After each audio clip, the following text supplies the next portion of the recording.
दर्शक महानुभावहरू dcnepal.com मा यहाँहरू सबैलाई हार्दिक स्वागत गर्न चाहन्छु। म सञ्चालक रामहरि सुवेदीको तर्फबाट।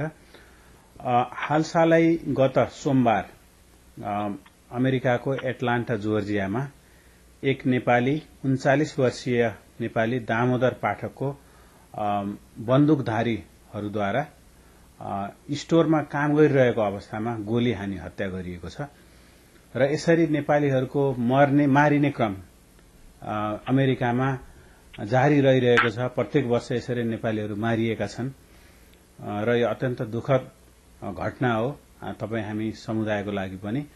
र हालसालै भएको यस घटनाको बारेमा हामीले Nepalese association in south east अमेरिकाका भूपू अध्यक्ष राजा घलेसँग केही कुराहरू यस बारेमा जानकारी लिने प्रयास गरेका छौं फोन मार्फत। राजाजीलाई यहाँ स्वागत छ dcnepal.com मा। धन्यवाद रामहरिजी, तपाईले यसरी मलाई बोलाएर यो हत्याको बारेमा समय दिनुभयो, त्यसको लागि धन्यवाद दिन चाहन्छु। राजाजी, अब यस विषयतिर लागौं। यो कसरी भयो यो नेपालीको हत्या स्टोरमा?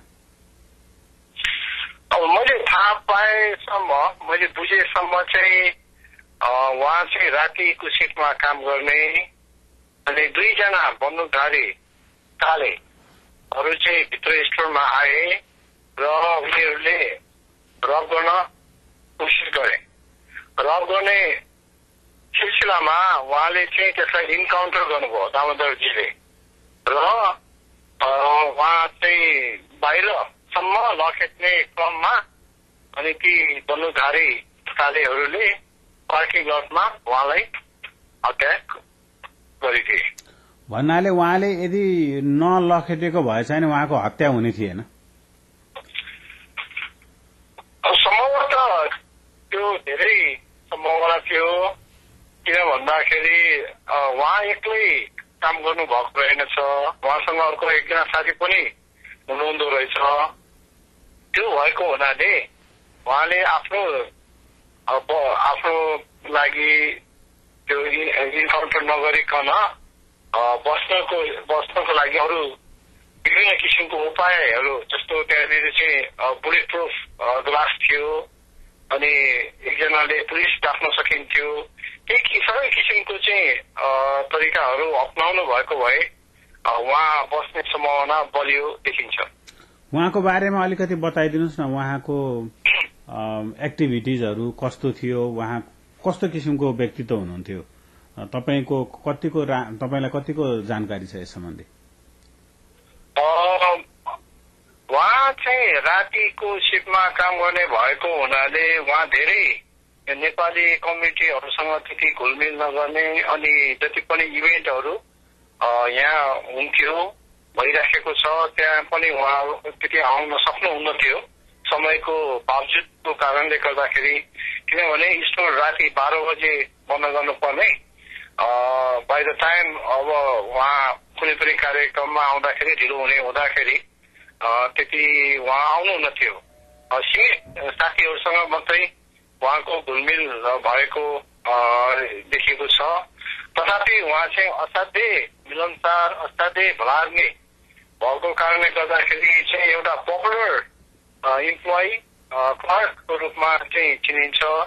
जति पनि ग्राहकहरू त्यहाँ आउने जाने गर्थे उहाँहरू सबैले माया गर्ने र एउटा चाहिँ असाध्यै ज्यानदार, भलाग्ने र नम्र स्वभावको व्यक्ति।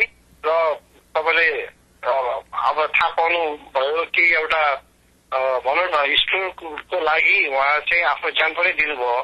त्यो उहाँले ओन गर्नु भएको स्टोर त होइन? त्यो होइन, एकजना नेपाली साथीले नै ओन गर्नु भएको स्टोर हो। तर उहाँले चाहिँ अब स्टोरमा त्यसरी डकैती गर्दाखेरि आफ्नो ज्यान पनि भनौँ न त्यसलाई राखेर उहाँ लड्नु दिनुभयो। आखिरी आफूले ज्यानै गयो भनौँ न। अब जस्तो तपाईँ पनि एउटा बिजनेस ओनर हुनुहुन्छ, तपाईँको पनि आफ्नो बिजनेसहरू छन्। यो अवस्थामा, यस्तो सिचुएसनमा तपाईले के सल्लाह दिन चाहनुहुन्छ? यो अवस्था पर्दाखेरि कुन सतर्कता अपनाउनु पर्छ र के गर्नुपर्छ भन्ने कुरा? अब सर्वप्रथम त अब यस्तो एउटा हाई रिस्क ठाउँहरू जस्तै अब ट्याक्सी चलाउने भयो, gas station, fast food, even ब्याङ्कमा काम गर्नु पनि हाई रिस्क वर्किङ प्लेस भनेर मानिन्छ अमेरिकाको हकमा। त्यो भएको हुनाले prevention is better than cure भने जस्तै हामीले केही टिप्सहरू एजुकेसनको रूपमा लिनै पर्ने हुन्छ है। सकेसम्म त त्यस्तो हाई रिस्क ठाउँमा काम नगर्ने। अब बाध्यताले काम गर्नु पर्यो भने पनि सतर्क हुन जरुरी छ। जस्तै त्यो एउटा स्कुलमा चाहिँ टिप्सहरू पनि त्यहाँ भनौँ न प्रिन्ट गरेर राखेको हुन्छ। केही कदाचित त्यस्तो किसिमको बन्दुकधारीहरू आयो भनेदेखि उनीहरूसँग आई कन्ट्याक्ट नगरिकन जे छ जे मागेको छ उहाँहरूले त्यो चाहिँ दिने फुरुक्क लाएर। अब उनीहरूले जे खोजेको त्यो कुरा पाए पछाडि त प्राय माने गर्दैन। भनेपछि तपाईँले आई कन्ट्याक्टको कुरा गर्नु भने आई कन्ट्याक्ट गर्दाखेरि उनीहरूलाई एउटा शंका हुन सक्छ कि यसले रिपोर्ट गर्छ भनेर। झन् त्यसको ज्वलन्त उदाहरण म के दिन सक्छु भन्दाखेरि लास्ट इयर बोस्टनमा एकजना नेपालीको पनि त्यसरी नै हत्या गरिएको थियो। तपाईँले पनि थाहा पाउनु भएको होला। र उहाँले चाहिँ जे मागेको थियो त्यो बन्दुकधारी रबरहरूलाई चाहिँ सबै पैसा दिनुभयो, तर पनि त्यो बन्दुकधारीले चाहिँ उहाँलाई मागिदिनु भयो। कारण किन भन्दाखेरि उहाँले चाहिँ हेर्नु भएछ। त्यो आई कन्ट्याक्ट गर्दाखेरि चाहिँ के उनीहरूले सोध्दो रहेछ भन्दाखेरि पछि चाहिँ अब पुलिसलाई त्यो सबै किसिमको अब इन्फर्मेसन दिएर उनीहरूलाई चाहिँ समात्ने डर हुन्छ भन्ने हिसाबले त्यो आई कन्ट्याक्ट गर्नु पनि राम्रो कुरा होइन। राजाजी, अब जुन सतर्कताको कुरा मैले गरिरहेको थिएँ, तपाईँसँग सोधिरहेको थिएँ, भन्नुहोस् त्यसबारेमा अरू पनि केही थप जोड्न चाहनुहुन्छ? के कुरामा सावधानी अपनाउनु पर्छ जस्तो स्टोरमा काम गर्दाखेरि र कुनै स्टोरलाई रबरी गर्न आउँदाखेरि के कुराहरू ध्यान दिनुपर्छ? जस्तो मैले अघि भने कि अब अलिकता त्यस्तो सस्पेक्टेड ग्राहकहरू आयो भनेदेखि होइन हामीहरूले चाहिँ पहिला नै अघि भनेको जस्तो कुराहरू चाहिँ अपनाउने र प्रत्येक बिजनेसको चाहिँ आफ्नो इन्सुरेन्स हुन्छ। त्यो भएको हुनाले कुनै त्यस्तो घाटा पर्यो भने पनि त्यो इन्सुरेन्सले बेहोर्ने भएको हुनाले जे उनीहरूले खोजेको छ मागेको छ त्यो चाहिँ खुरुक्क लाएर दिने, आई कन्ट्याक्ट नगर्ने र उनीहरू त्यहाँ त्यस स्थानबाट गइसके पछाडि अनि पुलिसलाई हामीले खबर गर्ने। त्यो भएको खण्डमा चाहिँ आफ्नो ज्यान पनि बचिन्छ, बिजनेसलाई पनि कुनै किसिमको धक्का हुँदैन। त्यो भएको हुनाले हामीले नेपालीहरूलाई पनि यो किसिमको एउटा चाहिँ टिप्सहरू एजुकेसन दिनु चाहिँ एकदमै जरुरी छ। हामीले भनौँ न प्रत्येक कुराहरूमा ध्यान दिएर यो कुराहरू अपनायौँ भने आफ्नो ज्यान चाहिँ बचिन्छ भन्ने मलाई लाग्छ। अब जस्तो यसै विषयमा इन्भेस्टिगेसन कहाँसम्म पुगेको छ, के भइरहेको छ अहिलेसम्म, लासलाई कहाँ राखिएको छ? हिजो मात्रै हामी यहाँ एटलान्टामा बस्ने सबै नेपालीहरू एक ठाउँमा जम्मा भएका थियौँ अनि एउटा मिटिङ पनि गरेका थियौँ कि अब हामीले कुन ढङ्गबाट जाने, यसलाई चाहिँ जति सक्दो चाँडो चाहिँ यसलाई समाधान गरे पछाडि होइन सजिलो होला भन्ने हिसाबले। र उहाँको श्रीमतीले पनि त्यो रिलिज लेटर दिइसक्नु भएको छ र अहिले चाहिँ अझै पनि पोस्टमार्टम गर्ने काम चाहिँ त्यो प्रोसेसमा भएको हुनाले त्यो डेड बडी चाहिँ हामीलाई दिइसकेको अवस्था छैन अहिले। र उहाँको भाइ रमेश पाठक टेक्ससबाट पनि हिजो आइसक्नु भएको छ। हिजो बेलुकी पनि हामी सबैजना मिलेर उहाँको काम गर्ने ठाउँमा चाहिँ सयौं नेपालीहरू लगायत त्यहाँका कम्युनिटी मेम्बर्सहरू भेटेर चाहिँ क्यान्डल लाइट बालेर उहाँको दिवंगत आत्माको चिर शान्तिको कामना गर्दै प्रार्थना पनि गर्यौं। त्यो भएको हुनाले अब यो उहाँको इमिडिएट फ्यामिली मेम्बर्सहरूको के चाहना छ होइन त्यो कुरालाई ध्यान राखेर यहाँ हामी सम्पूर्ण नेपालीहरू जे गर्न पनि तयारी छौं। तर मैले उहाँको भाइ रमेश पाठकसँग कुरा गर्दाखेरि चाहिँ यो मृतक शरीर चाहिँ नेपाल नलगिकन यिनै जलाउने अथवा के गर्ने भन्ने चाहिँ उहाँले निर्णय दिइसक्नु भएको हुनाले अब हामी त्यो मृतक शरीरको प्रतीक्षामा छौं। अहिलेसम्मको यो अपडेट। पुलिसको इन्भेस्टिगेसन कहाँसम्म पुगेको छ?